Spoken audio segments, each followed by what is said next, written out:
Utopia 1918, iruditeria berrien bila.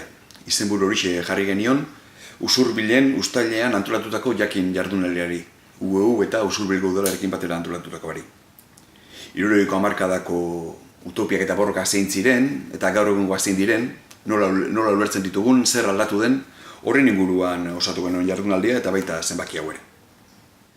Alde batetik, Alba Garmendiak eta Eduardo Podakak utopiaren marko teorikoa landu dute.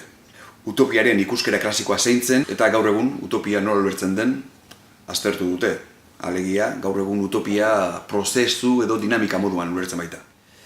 Bestetik, Elisabete Garmendia Lasak gure Euskal Herriko utopiei buruz hitz egin du. 70ko hamarkadatik hona ze gertatu den batez ere eta ardazt moduan hartuta.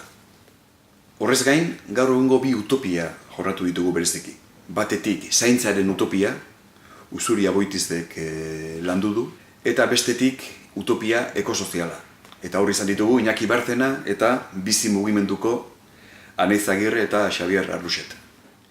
Bizipenetara eta adibide konkretuagoetara ere jo dugu 3 elkarrizketarekin.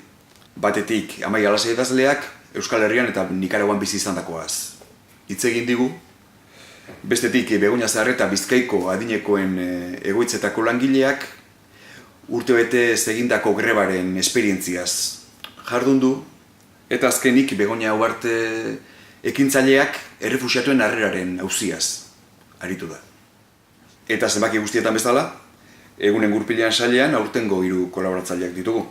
Itziar Ugarte kulturaz, Jaime Altuna soziolinguistikaz eta Ignacio Aiestaran glokaliaz. Eta kontrazalean, orain ere, Unai Iturriagaren begirada zorrotza. Beraz, hementxe duzu, utopia eskura. Poliki irakurri eta ondo bizi.